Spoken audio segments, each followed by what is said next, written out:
Shalom. Selamat pagi Bapak Ibu yang terkasih di dalam Tuhan Yesus. Pada pagi hari ini sungguh kita mengucap syukur kepada Tuhan. Kita bersama-sama mempersiapkan diri, hati kita, pikiran kita. Saat yang paling indah di mana kita di pagi hari ini bersama-sama merayakan iman kita, kemenangan kita. Kita akan menghadap tahtanya yang kudus, masuk dalam hadiratnya. Kita merasakan memberikan pujian, hormat dan kemuliaan hanya bagi Dia. Pujilah Tuhan, hai jiwaku, pujilah namanya yang kudus, hai segenap jiwaku. Saat indahku berhadapan denganmu, Yesus, kita lantunkan bersama-sama dengan sepenuh hati. Mari Bapak Ibu kita akan bangkit berdiri bersama-sama.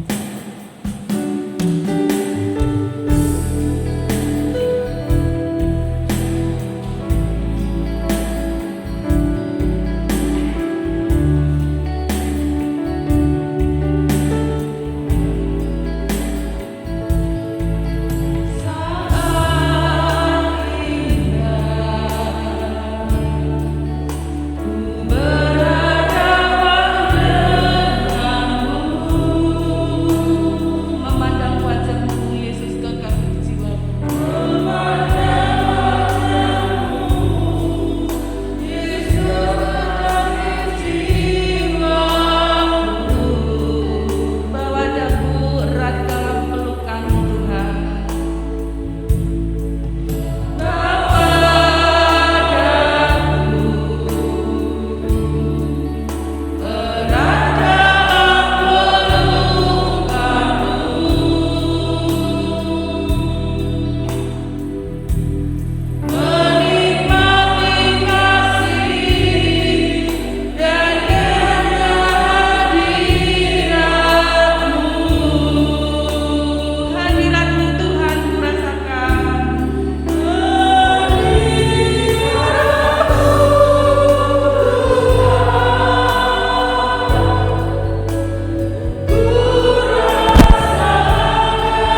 Terima kasih untuk hari Sabat yang diberkati oleh Tuhan.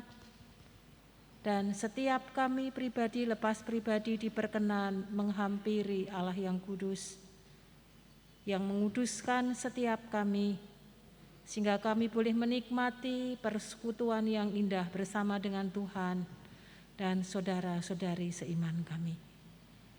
Kami ingin serahkan ibadah raya di pagi hari ini ke dalam tangan kasih-Mu dengan satu pengakuan. Pertolongan kita adalah di dalam nama Tuhan, Sang Pencipta langit bumi dan segala isinya, yang dalam kasih dan kesetiaannya tidak pernah meninggalkan buah perbuatan tangannya.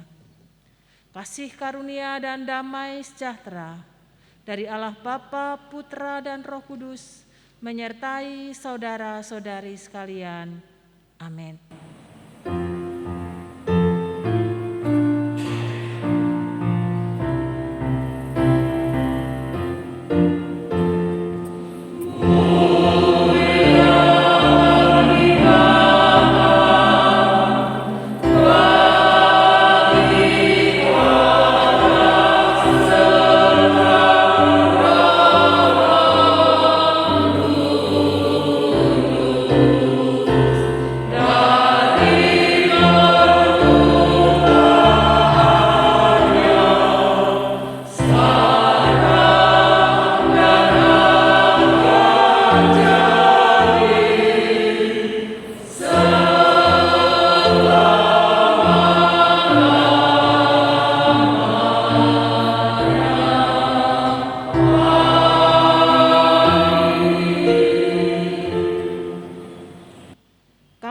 Dimerdekakan dari dosa dan menjadi hamba kebenaran. Amin.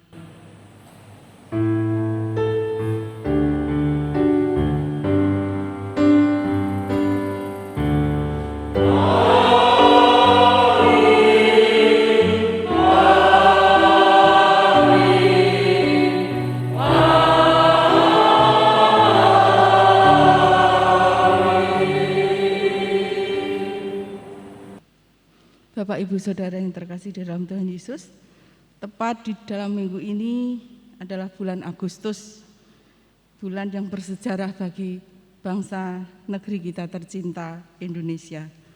Semua orang bersukacita, bersukaria merayakan bulan kemerdekaan, diisi dengan berbagai macam kegiatan tentunya.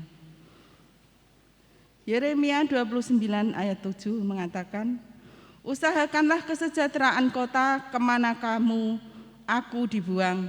Berdoalah untuk kota itu kepada Tuhan, sebab kesejahteraannya adalah kesejahteraanmu.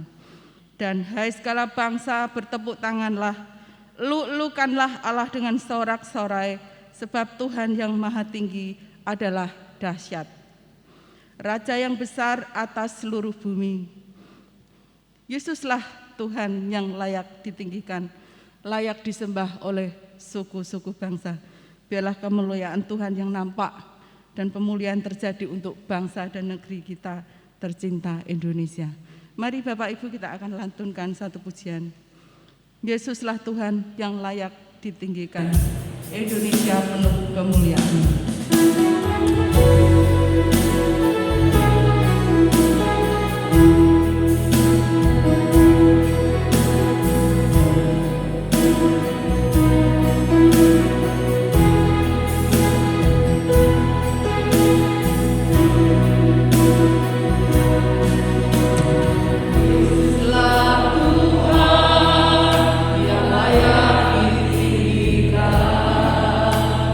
Layak disembah.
siapkan hati kita untuk menerima kebenaran firman Tuhan.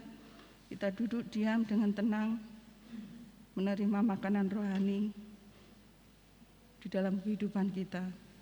Hatiku tenang berada dekatmu, karena Kaulah Tuhan, jawaban hidupku. Kita akan pujikan bersama-sama untuk menyambut kebenaran firman Tuhan yang akan disampaikan oleh Bapak Pendeta Moses.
Sidang jemaat yang dikasihi Tuhan, mari kita tunduk di dalam doa, memohon hikmat dari Roh Kudus untuk memahami dan menghidupi firman-Nya. Bapa di dalam surga, hati kami melimpah dengan syukur. Oleh karena Engkau sesungguhnya senantiasa menyediakan pertolongan bagi kami. Menghadapi berbagai macam kenyataan di dalam hidup yang tidak selalu mudah, tidak selalu menyenangkan. Ada kalanya begitu sukar, dan ada kalanya sangat menyakitkan. Dan itu sebabnya setiap waktu, setiap saat, kami membutuhkan Tuhan untuk hadir di dalam kehidupan kami. Menopang kami, menolong kami, membantu kami untuk boleh menjawab setiap tantangan dan persoalan di dalam kenyataan kehidupan yang kami jalani. Untuk itu Bapa di dalam surga, di tengah-tengah ibadah kami pagi hari ini, kami memohon kepadamu berkat berupa makanan rohani dari kebenaran sabdamu yang akan kami baca dan kami dengarkan perenungannya, penguraiannya. Kiranya Roh-Mu yang kudus bekerja di dalam diri kami masing-masing, baik di dalam diri hamba-Mu yang menjelaskan kebenaran firman-Mu, maupun bagi seluruh umat-Mu yang mendengar dan menerima firman ini. Supaya kami semua bersama-sama boleh mengerti dengan sebaik-baiknya, dan lebih daripada semuanya itu, kami dimampukan melakukannya dalam kehidupan keseharian kami. Bersabdalah ya Bapa, kami siap mendengar. Demi nama Tuhan kami Yesus Kristus, kami berdoa. Amin. Shalom dan selamat pagi Ibu Bapak, saudara-saudara sekalian yang dikasihi Tuhan. Jemaat GKMI Bangsri, saya mengucapkan banyak terima kasih atas kepercayaan untuk memberitakan kebenaran firman Tuhan di dalam kesempatan pagi hari ini. Dan saya menyampaikan salam dari Majelis Jemaat GKMI Kudus yang telah mengizinkan saya dan mengutus untuk melayani di dalam kesempatan ibadah di GKMI Bangsri pada pagi hari ini. Tuhan kiranya memberkati Ibu Bapak saudara sekalian. Mari kita memperhatikan firman Tuhan di dalam kitab Injil Yohanes pasal 8. Yohanes pasal 8.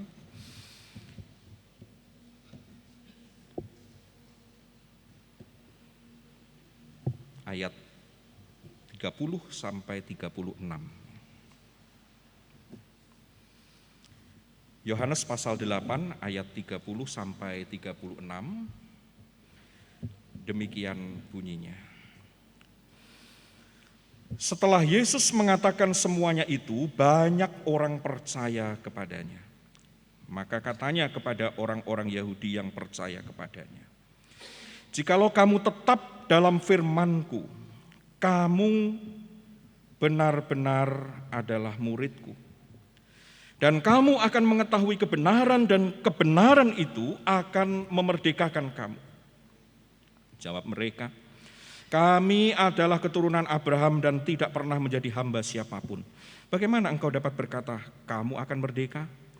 Kata Yesus kepada mereka, "Aku berkata kepadamu, sesungguhnya setiap orang yang berbuat dosa adalah hamba dosa. Dan hamba tidak tetap tinggal dalam rumah, tetapi anak tetap tinggal dalam rumah. Jadi apabila anak itu memerdekakan kamu, kamu pun benar-benar merdeka." Demikianlah firman Tuhan, yang berbahagialah setiap orang yang mendengar dan memeliharanya. Haleluya. Ibu Bapak saudara sekalian yang dikasihi oleh Tuhan, setiap manusia pada hakikatnya menginginkan kebebasan atau kemerdekaan. Tidak ada seorang pun yang mau dalam keadaan tertindas. Mengapa demikian? Oleh sebab itu merupakan salah satu bagian dari jati diri manusia yang diciptakan menurut gambar dan rupa Allah. Salah satu kesempurnaan manusia sebagai gambar dan rupa Allah ketika diciptakan oleh Tuhan adalah manusia memiliki kebebasan. Kebebasan untuk apa? Kebebasan untuk memilih. Nah, uniknya Bapak Ibu, atau boleh dikatakan sebagai sebuah paradok ya, seolah-olah bertentangan tetapi di dalam kenyataannya demikian, yaitu bahwa yang menyatakan kebebasan manusia itu justru ketika manusia diberikan larangan oleh Tuhan. Aneh ya kelihatannya ya, lu bebas tapi kok ada larangannya.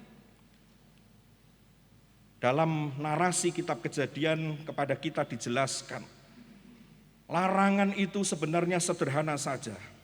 Semua buah dari pohon di dalam taman ini kamu boleh makan buahnya. Tapi satu pohon yang disebut sebagai pohon pengetahuan yang baik dan yang jahat itu jangan kamu makan buahnya. Pada hari kamu memakannya kamu akan mati. Kebebasan itu sesungguhnya diberikan oleh Tuhan, dan kebebasan itu menjadi nyata justru ketika ada larangan. Karena dengan adanya larangan, maka manusia itu bisa memilih.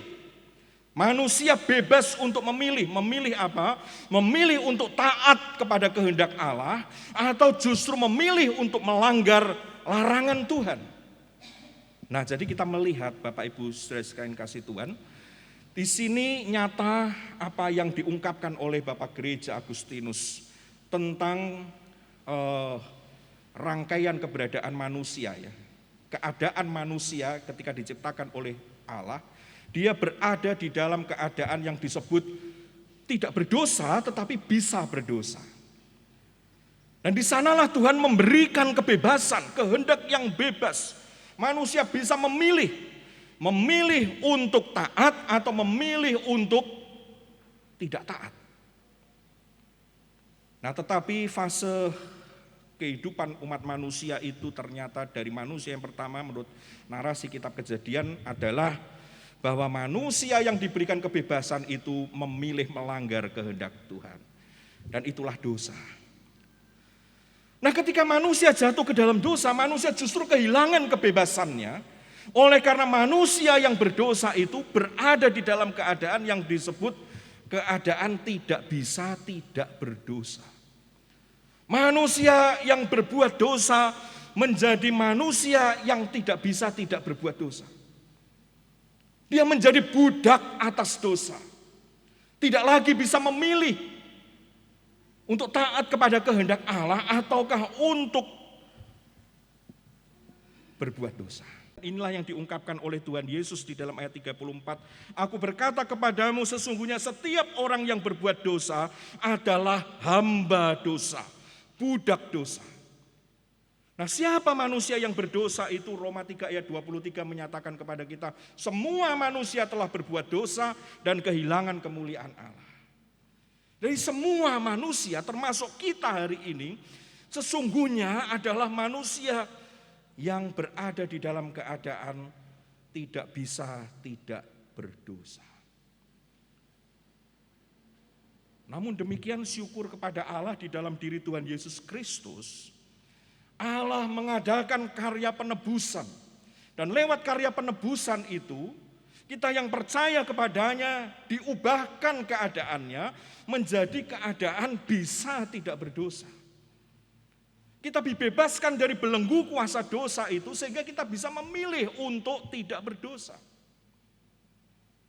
Nah, inilah yang diungkapkan oleh Tuhan Yesus kalau kita melihat di dalam ayat 36. Jadi apabila anak itu memerdekakan kamu, kamu pun benar-benar merdeka. Nah, Ibu Bapak saudara yang dikasih oleh Tuhan, apa artinya diperbudak oleh dosa? Diperbudak oleh dosa sekali lagi bermakna bahwa manusia dalam segala sesuatu yang dilakukan, termasuk segala sesuatu yang baik, sesungguhnya di hadapan Allah sudah tercemar. Dalam segala aspeknya, kebaikan manusia menjadi kebaikan yang relatif, kebenaran manusia menjadi kebenaran yang relatif, bukan kebenaran yang mutlak, yang suci di hadapan Tuhan, tetapi yang sudah tercemar. Manusia menjadi budak dosa. Dan kalau manusia itu menjadi budak dosa, maka dia tidak bisa membebaskan dirinya dari belenggu kuasa dosa. Nah, yang kedua, Bapak Ibu yang dikasih oleh Tuhan, manusia yang dibelenggu atau diperbudak oleh dosa itu bukan hanya sekedar tidak bisa tidak berdosa, tetapi manusia ini juga dibelenggu oleh akibat-akibat dari dosa. Jadi bukan hanya tidak bisa tidak berdosa, tetapi manusia juga tidak bisa menghindar dari akibat-akibat dosa. Akibat dosa yang terutama adalah maut. Firman Tuhan jelas menyatakan kepada kita dalam Roma 6 ayat 23, upah dosa ialah maut. Jadi manusia yang diperbudak oleh dosa juga berada di bawah belenggu kuasa maut. Nah, tetapi tentu bukan hanya itu. Masalah yang diakibatkan oleh dosa begitu banyak. Segala sesuatu masalah di dalam kehidupan manusia, sesungguhnya kalau mau ditelusur akarnya tidak lain adalah sifat dosa itu sendiri. Nah, sekali lagi Manusia itu diperbudak oleh dosa. Dan manusia yang diperbudak oleh dosa tidak dapat membebaskan dirinya sendiri dari belenggu kuasa dosa. Yang dapat membebaskan manusia dari belenggu kuasa dosa adalah karya penebusan. Nah, karya penebusan itu artinya apa? Ibu bapak yang dikasih oleh Tuhan, satu bagian di dalam firman Tuhan, kalau kita mau melihat ya, makna dari merdeka dan budak, dibelenggu atau tidak merdeka, itu adalah dalam dunia perbudakan pada masa itu. Ada orang merdeka, ada budak. Budak artinya dia adalah milik orang lain, di bawah kekuasaan orang lain. Dia dibeli di bawah kuasanya, dia tidak bisa punya kehendak sendiri, pokoknya dia hanya bisa berada di bawah kehendak yang menguasainya. Nah, kalau dia dimerdekakan, itu artinya dia dibeli dari yang menguasainya, dari tuan yang menguasainya, dan kemudian yang membeli ini membuatnya menjadi bebas, memberikan kepada dia status merdeka. Nah, inilah yang dilakukan oleh Tuhan Yesus Kristus. Dia telah menebus kita atau membeli kita, dan firman Tuhan menyatakan kepada kita, kita ini sudah dibeli, dibayar lunas. Kita dapat melihat misalnya di dalam 1 Korintus 6 ayat 20 atau di dalam 1 Korintus 7 ayat 23. Kamu telah dibeli dan harganya telah lunas dibayar. Nah, dibayar dengan apa?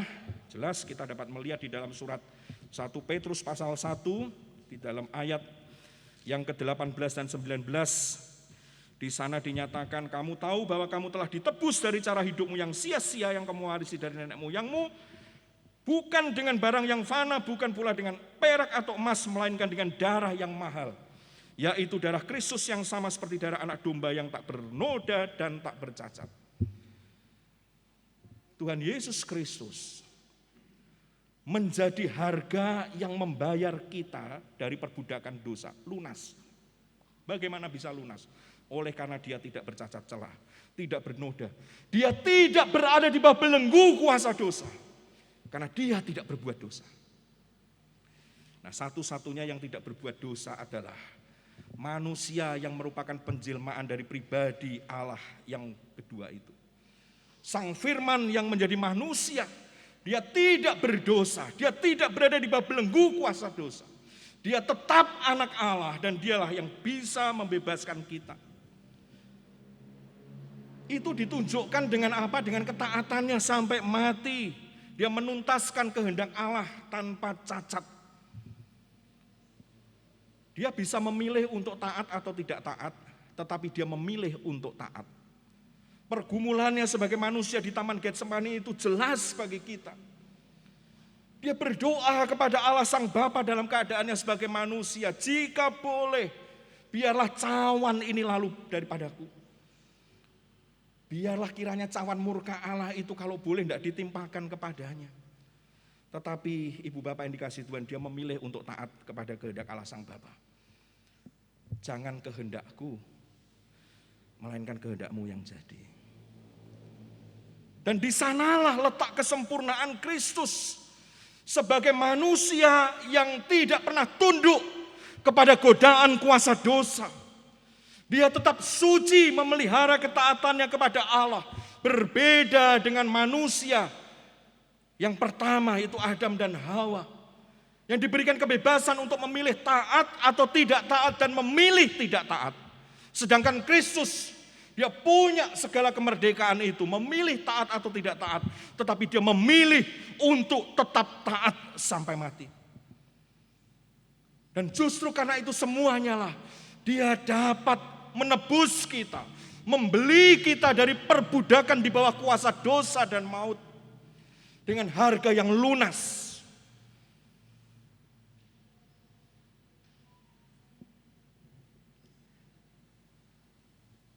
Kalau kita sudah dimerdekakan dari belenggu kuasa dosa dan maut dengan segala akibat yang menguasainya, ibu bapak saudara sekalian yang dikasihi oleh Tuhan, apa yang sepatutnya terjadi? Apakah kita hendak kembali menundukkan diri kita dibelenggu oleh kuasa dosa, menjadi budak dosa.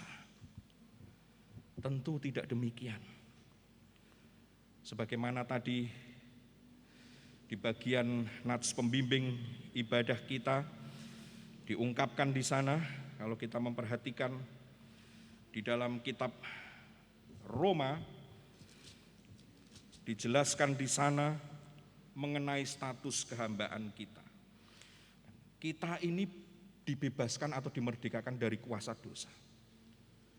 Maka sepatutnya kita menjadi hamba kebenaran, menjadi hamba Allah. Nah, itulah pula yang diungkapkan oleh Tuhan Yesus Kristus kalau tadi di dalam bacaan kita Yohanes pasal yang ke-8, Ibu Bapak Saudara sekalian perhatikan di sana. Jikalau kamu di dalam ayat 31 ya, jikalau kamu tetap dalam firman-Ku, kamu benar-benar adalah murid-Ku dan kamu akan mengetahui kebenaran dan kebenaran itu akan memerdekakan kamu. Kebenaran, kemerdekaan itu telah dijamin oleh Tuhan Yesus Kristus melalui karya penebusannya. Tetapi perhatikan bahwa kemerdekaan ini mesti dirawat. Kemerdekaan ini mesti dirawat dengan baik. Dan bagaimana kita merawat kemerdekaan kita tidak lain menurut petunjuk Tuhan Yesus, jikalau kamu tetap dalam firman-Ku. Kita sudah dimerdekakan dari perbudakan dosa. Apakah kita tidak bisa berlaku hidup tetap menjadi hamba dosa? Bisa. Tetapi apabila kita ini menempatkan diri kita betul-betul menghayati jati diri kita sebagai umat yang telah dimerdekakan oleh Kristus, dan kemudian kita bertekun tetap tinggal di dalam firman-Nya, maka di sini dikatakan kamu benar-benar adalah murid-Ku dan kamu akan mengetahui kebenaran dan kebenaran itu akan memerdekakan kamu. Jadi perhatikan kata atau frase tetap dalam firman-Ku. Kita yang sudah dimerdekakan oleh Kristus mesti senantiasa berjuang untuk apa? Tetap dalam firman Tuhan. Kalau itu terjadi, maka kita mendapatkan jati diri yang lebih lengkap sebagai apa? Murid-murid Kristus. Kalau kita menjadi murid-murid Kristus, maka kita mengenal kebenaran daripada firman-Nya, dan itulah yang membuat kita sungguh-sungguh merdeka. Ibu bapak saudara sekalian dikasih oleh Tuhan, banyak orang macet sekedar puas mendapatkan status sebagai orang Kristen, percaya kepada Kristus, titik. Oh kan saya sudah dimerdekakan dari belenggu kuasa dosa, Pak, nanti saya mati masuk surga. Tetapi perhatikan, kemerdekaan itu sesungguhnya meliputi perjuangan kehidupan kita setiap hari. Dan bagaimana kita merawat kemerdekaan yang telah dikaruniakan Allah di dalam Kristus itu, yaitu dengan tinggal tetap di dalam firman-Nya. Inilah yang akan membawa kita, ibu bapak saudara sekalian, di dalam kehidupan kita setiap hari. Berhadapan dengan berbagai macam godaan, berhadapan dengan berbagai macam masalah. Kita dapat menang, terbebas melawan semuanya itu. Kita tidak jatuh dan kita tidak terbelenggu apabila kita tinggal di dalam firman-Nya. Tetapi kalau kita tidak tinggal di dalam firman-Nya, sekalipun kita mau mengatakan bahwa saya ini merdeka di dalam Kristus, saya telah ditebus oleh Kristus karena saya percaya kepadanya, maka kita sesungguhnya walaupun punya status merdeka, tapi hidup kita tetap diperbudak oleh dosa. Ibu bapak saudara sekalian yang dikasihi oleh Tuhan,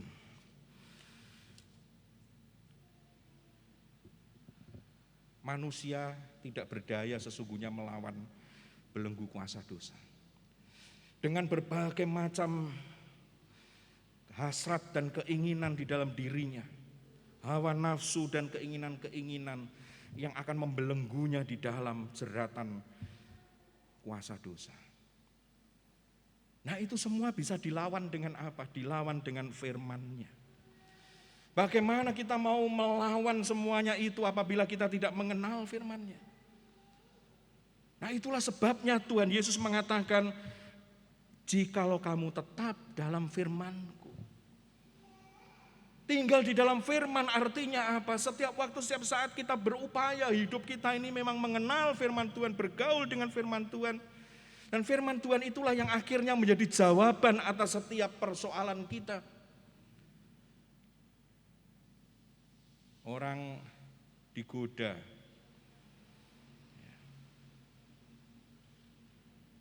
menghadapi godaan di dalam kehidupan. Kalau tidak ada firman, dia tidak tinggal di dalam firman, apa yang terjadi? Ya sudah, bablas. Tetapi kalau orang ada firman di dalam dirinya, dia tinggal di dalam firman dan firman itu tinggal di dalam dirinya, maka otomatis ketika godaan datang, pikirannya, hatinya dikuasai oleh firman dan godaan itu dengan mudah dipatahkan.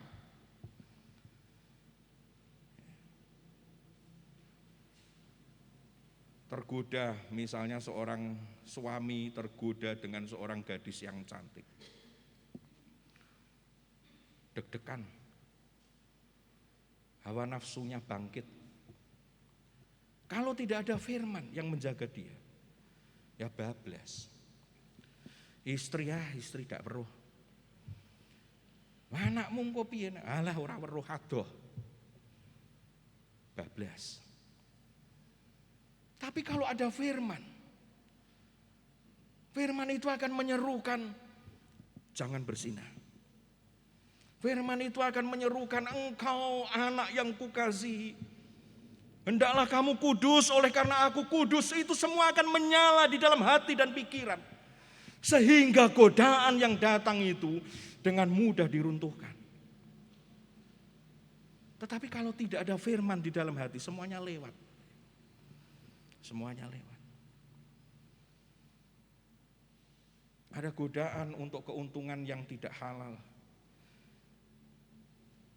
Waduh, ini ada proyek yang bisa dimakan.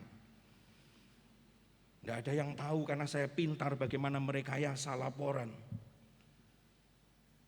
Kalau tidak ada firman itu tinggal di dalam dirinya, apa yang terjadi? Yang akan terjadi ya sudah lewat semuanya. Tetapi kalau ada firman, akan jelas berkata di dalam hati dan pikirannya, jangan mencuri. Dan jika itu terjadi, maka godaan itu rontok dengan sendiri. Bagaimana halnya dengan tekanan di dalam hidup, kesusahan-kesusahan yang datang sama juga. Aku tidak tahan dengan penderitaan dan kesusahan ini. Lebih baik aku mati saja. Nah, kemudian melihat racun serangga.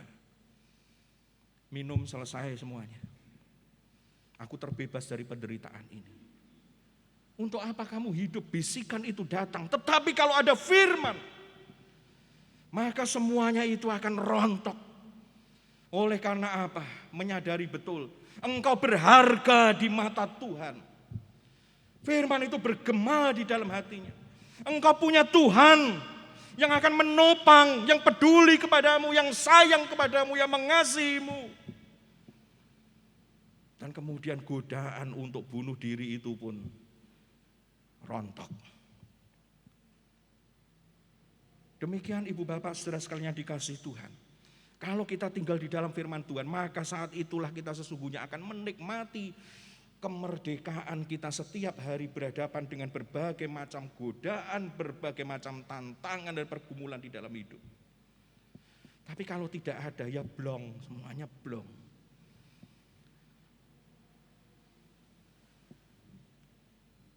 Saya ingin menutup dengan sebuah kisah nyata yang barangkali ibu bapak sudah pernah dengar karena ini menjadi peristiwa yang viral di Indonesia beberapa tahun yang lalu. 14 Juli 2018, sebagaimana biasa anak muda yang putus sekolah ini bekerja menjaga ternak ikan di lautan Ternate. Dia tinggal di dalam rakit. Sejak bulan April dia bekerja menjaga di sana. Namun pada tanggal 14 Juli itu, tanpa disadari ketika dia masih tertidur, hempasan ombak yang cukup besar membuat tali rakitnya itu putus. Dan dia kemudian terpisah makin jauh dari tempat di mana dia seharusnya berada, terikat di sana. Makin lama makin jauh, makin jauh, makin jauh. Berusaha untuk mencari pertolongan, tetapi dengan cepat dia lenyap. Dihempas ombak menuju laut lepas di perairan Samudra Pasifik. 14 Juli petualangannya dimulai. Begitu menakutkan, begitu mengerikan. Dia menangis luar biasa karena dia berpikir bahwa dia akan segera mati. Dia tidak lagi bisa berjumpa dengan orang tuanya, dengan keluarganya. Dia merasa bahwa hidupnya akan segera berakhir. Ketika masih ada kesempatan untuk bertahan, dia terus berusaha bertahan sampai semua persediaan logistiknya habis. Seminggu semua persediaan logistiknya sudah habis. Gas habis. Lalu kemudian apa yang bisa dia lakukan? Dia memancing ikan.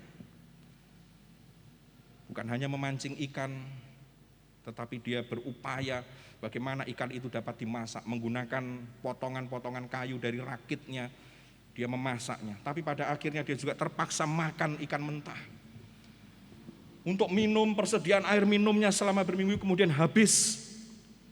Satu kesempatan tiba-tiba ada semacam suara, dia katakan dengan bikin tampungan air. Dia bikin tampungan air dari bambu rakitnya. Dia arahkan ke atas. Hujan turun sekali itu dan memenuhi tabung bambunya itu. Setiap hari dia hanya minum 3 teguk air. Nah pada akhirnya setelah berminggu-minggu air itu pun habis. Dia terpaksa minum dari air laut. Untuk mengurangi asinnya dia menggunakan bajunya. Dia peras dan dia hisap pelan-pelan untuk bertahan hidup. Setelah kira-kira 1 bulan itu, sesungguhnya dia sudah sangat putus asa. Kadang ada hiu yang datang, mengitari rakitnya seharian penuh dan dia pikir saya akan mati dimakan ikan ini. Dia berusaha untuk cari pertolongan lewat HT, tetapi tidak ada yang merespons permintaan tolongnya.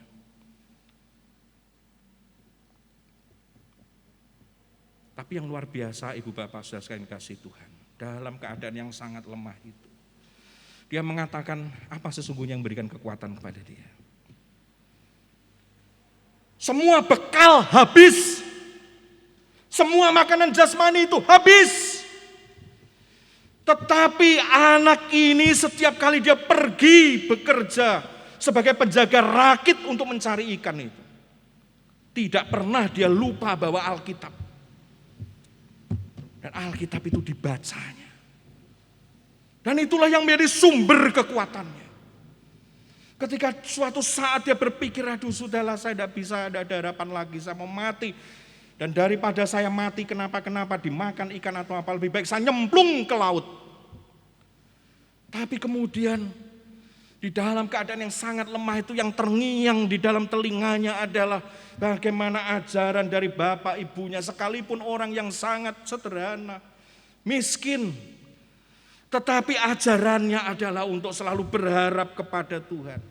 Baca firman, naikkan pujian kepada Tuhan, dan itulah yang dia lakukan. Persediaan logistik makanan jasmani sudah habis. Tetapi kitab suci ini terus dibacanya di dalam keadaannya yang sangat lemah dan terbatas itu. Dan dengan membaca firman itu, ibu bapak yang dikasih Tuhan, dia beroleh kekuatan untuk terus bertahan. Tubuhnya sudah sangat lemah. Nasibnya tidak jelas lagi. Pada tanggal 30 Agustus tengah malam itu dia semalaman penuh dia hanya menyanyi memuji Tuhan. Dia membaca firman. Tiba-tiba ketika bangun pagi kira-kira sekitar jam 7 pagi. Dia melihat ada kapal yang lewat. Kapal itu bernama kapal Arpeggio berbendera Panama melintas. Sudah 1 mil jaraknya dari dia. Dia ingat ada HT-nya. Dia nyalakan untuk cari frekuensi radio kapal. Dia ingat pesan dari temannya. Pokoknya serukan dalam bahasa Inggris, tolong itu, help, serukan itu. Dan dia menyerukan itu, help, help. Di luar dugaan kapal yang telah menjauh itu merespons. Sehingga anak ini diselamatkan. Di dalam keadaan yang sudah sangat terpuruk, putus asa, tidak ada pengharapan. Dengan berpegang teguh kepada firman Tuhan. Yang di dalam segala kesederhanaannya. Sebagai anak putus sekolah. Dan bahkan dia menyatakan dirinya, saya ini anak badung. Dia sempat berada di dalam titik. Ketika dia mengingat segala kebadungannya, kenakalannya. Tetapi orang tuanya yang senantiasa mau mengampuni dia. Dia sebenarnya sudah semakin merasa bersalah dengan semuanya itu. Dia mau bunuh diri. Tetapi kebenaran firman Tuhan yang dipahaminya dengan begitu sederhana itu membebaskan dia dari semuanya itu, Bapak Ibu. Dia menjadi kuat. Pengharapannya tidak pupus. Godaan untuk mengakhiri hidup dengan cara bunuh diri tersingkir dari kepalanya. Dia gantikan dengan nyanyian pujian penyembahan kepada Tuhan. Dia terus bertekun untuk berdoa. Dan di sana dia mendapatkan kemenangan yang luar biasa. Lebih dari sekadar hidupnya diselamatkan. Kehidupannya di dunia ini diselamatkan. Kemenangan yang terbesar sesungguhnya adalah imannya diteguhkan. Dan itu artinya kehidupan yang kekal itu menjadi jaminan dirinya, tidak pernah diambil daripadanya. Nah, Ibu Bapak, saudara sekalian dikasih oleh Tuhan, dari kebenaran firman Tuhan pada hari ini, saya mengajak kita untuk boleh menghayati makna kemerdekaan yang terpenting bagi kita umat Kristen adalah bahwa kita telah dilepaskan dari belenggu kuasa dosa dan akibat-akibatnya. Akibat yang terbesar itu adalah kematian yang kekal atau maut. Tetapi Tuhan Yesus telah membebaskan kita dari semuanya itu. Dia telah membeli kita dengan harga yang mahal, yaitu darah dan nyawanya. Supaya kita merdeka dari semuanya itu. Nah, mari kita rawat kemerdekaan itu dengan petunjuknya. Hidup di dalam firman-Nya. Ironis sekali kalau di dalam hari-hari ini orang tidak hidup di dalam firman. Orang hidup di dalam TikTok, di dalam YouTube, di dalam medsos, di dalam game. Dengan berbagai macam hal dihabiskan selama berjam-jam. Tidak ada hitungan, diperbudak dengan semuanya itu. Dan firman menjadi tidak ada artinya. Masih syukur-syukur kalau kemudian yang dilihat adalah orang memberitakan firman Tuhan. Tetapi kalau kemudian bukan itu yang dilihat. Ada judi online, ada prostitusi online, ada berbagai macam godaan di sana muncul. Dan kemudian diperbudak dengan semuanya itu. Dan menjadi tidak peduli dengan apapun dan siapapun. Ingat, kita sedang diperbudak. Dan satu-satunya yang dapat membebaskan kita adalah kalau kita hidup di dalam kuasa firman Tuhan. Nah, mari bertekun sekali lagi di dalam firman Tuhan. Supaya kita tidak kehilangan kemerdekaan kita. Supaya kita boleh menikmati kemerdekaan itu di dalam hidup keseharian kita. Membaca firman itu seolah-olah melelahkan, seolah-olah mengecewakan. Bahkan mungkin ada berkata, saya membaca tidak mengerti. Jangan kalah dengan anak putus sekolah yang cuma bekerja sebagai nelayan. Di dalam keterpurukan kehidupannya, firman inilah yang memberikan pembebasan bagi dia yang sesungguhnya. Dengan itu setiap persoalan Ibu Bapak yang dikasihi Tuhan dapat diatasi oleh karena kita memiliki kekuatan rohani, hikmat surgawi. Selamat mengisi kemerdekaan dengan hidup bertekun di dalam firman Tuhan. Amin. Mari kita berdoa. Bapa surgawi, kami berterima kasih karena Engkau memerdekakan kami dari belenggu perbudakan terbesar, yaitu budak dosa. Dan akibat-akibatnya termasuk akibat yang terbesar, yaitu kuasa maut. Termasuk juga berbagai hal yang mengikutinya. Persoalan-persoalan, kesusahan-kesusahan, godaan-godaan di dalam kehidupan sehari-hari. Bapa, kami lemah dan kami terbatas. Tapi kami bersyukur karena Tuhan juga memberikan petunjuk kepada kami. Karena firman-Mu dikaruniakan kepada kami. Dan Tuhan Yesus sendiri bersabda kalau kami hidup di dalam firman yang Dia berikan, kami akan menjadi muridnya dan kami akan mengenal kebenaran, dan kebenaran itu akan memerdekakan kami dari segala belenggu yang coba untuk memperbudak kami. Maka Bapa di dalam surga, saat ini hamba-Mu memohon kiranya Tuhan mengobarkan semangat di hati kami, supaya kami menjadi orang-orang Kristen di dalam hari-hari ini, bukan sekedar agama yang tertulis di dalam KTP kami, tetapi supaya itu benar-benar merupakan dorongan semangat di hati kami untuk senantiasa bertekun di dalam firman-Mu. Karena hanya dengan demikianlah ya Tuhan, kami sanggup untuk menghadapi berbagai macam godaan, kami sanggup untuk menghadapi berbagai tantangan, kami sanggup untuk menang atas segala persoalan di dalam kehidupan kami. Jangan biarkan kami terpuruk, diperbudak oleh apapun juga, tapi Tuhan tolong supaya kehidupan kami senantiasa hidup yang berkemenangan di atas dasar kemerdekaan yang Kristus karuniakan. Apabila ada di antara anak-anak-Mu Tuhan hari ini yang bergumul dengan belenggu kuasa dosa, kuasa maut, kuasa kegelapan, kuasa percabulan, kuasa perjudian, hawa nafsu, keinginan-keinginan daging yang membelenggu, di dalam nama Tuhan Yesus kiranya dibebaskan dari semuanya itu. Dan bangkit menjadi pecinta-pecinta firman Tuhan dan memiliki kehidupan yang berbahagia, berkemenangan setiap hari, setiap waktu. Terima kasih. Meteraikan sabda-Mu di hati kami, jadikan kami bukan hanya orang yang senang mendengar firman, tetapi lebih daripada itu, gemar melakukannya, menaatinya dalam keseharian kami. Demi nama Tuhan Yesus kami berdoa. Amin.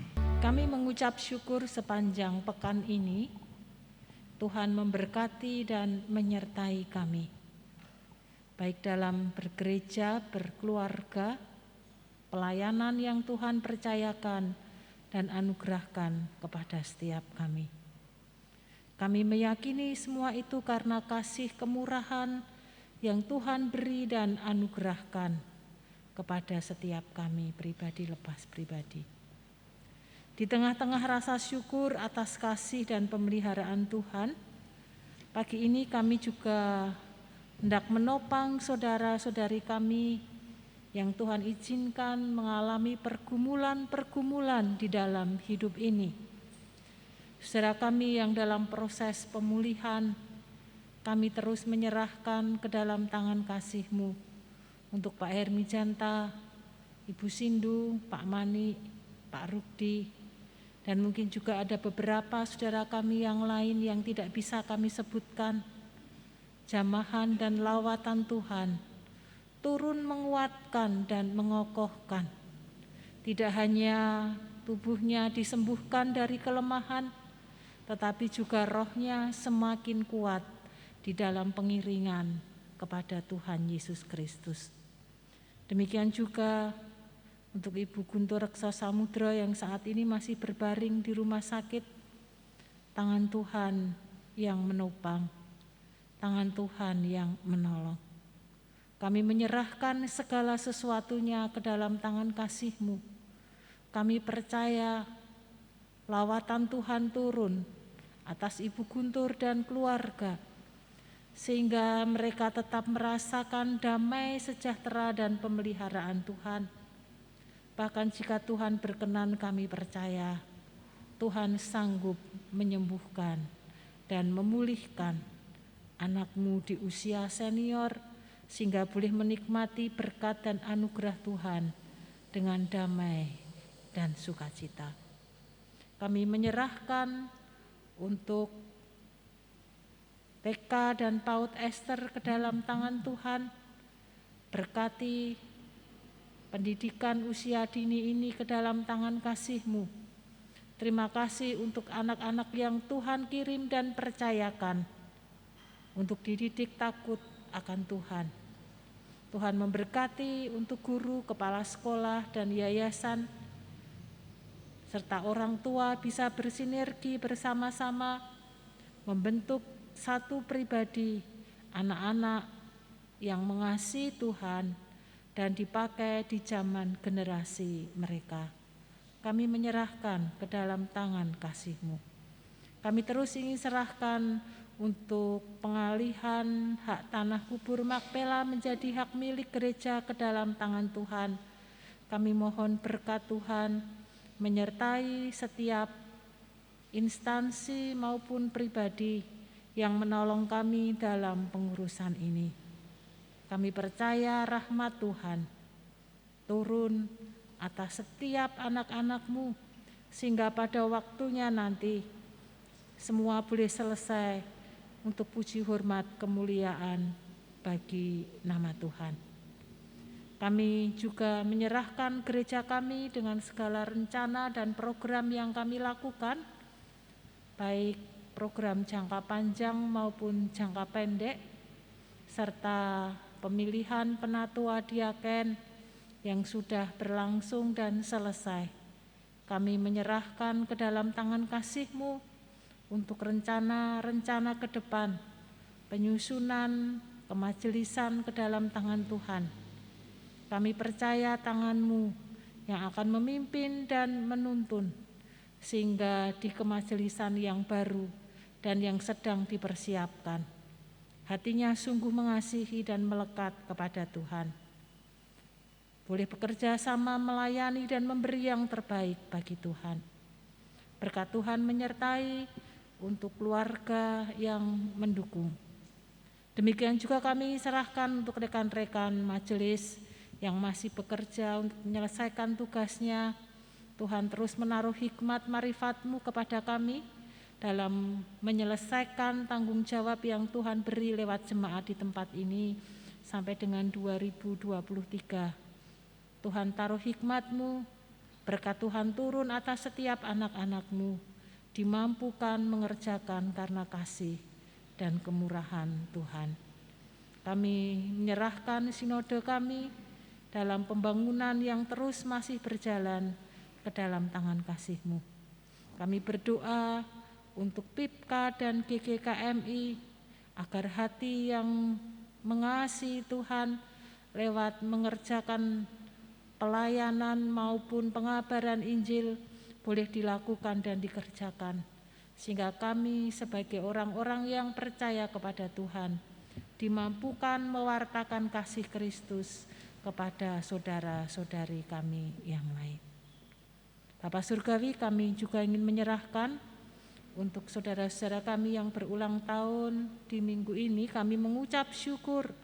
Kami menyerahkan Bapak Salamat Manik, Bapak Agus Pardamean, Ibu Endang Suningsih, Ibu Yohana Ngatmiati, dan Ibu Yohana Nani Astuti ke dalam tangan-Mu.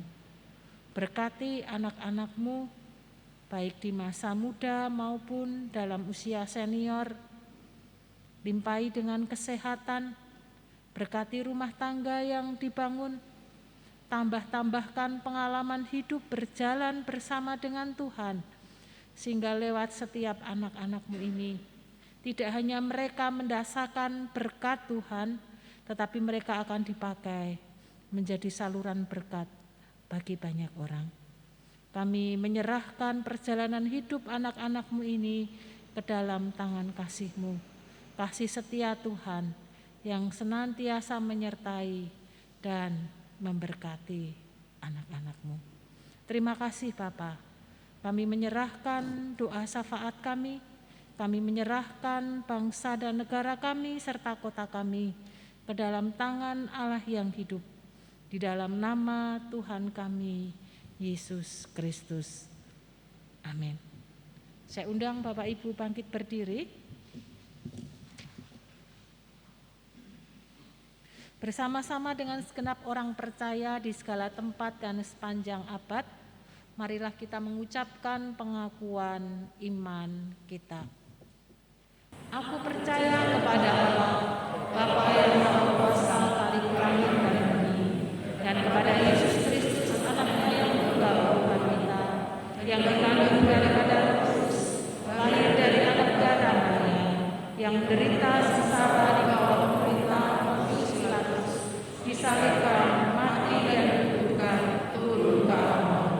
Pada hari yang ketiga bangkit pula dari antara orang mati, naik ke surga, duduk di sebelah kanan Allah, Bapa yang Maha Kuasa, dan dari sana Dia akan datang kembali untuk menghakimi orang yang hidup dan yang mati. Aku percaya kepada Roh Kudus, gereja yang kudus dan am, persekutuan orang kudus, pengampunan dosa, kebangkitan orang mati, dan hidup yang kekal. Jemaat yang dikasihi Tuhan, arahkan hatimu kepadanya, jadilah pelaku-pelaku firman-Nya, serta terimalah berkat Tuhan menyertai hidup saudara. Tuhan memberkati engkau dan melindungi engkau.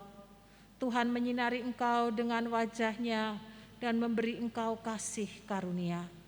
Tuhan menghadapkan wajah-Nya kepadamu dan memberi engkau damai sejahtera. Amin.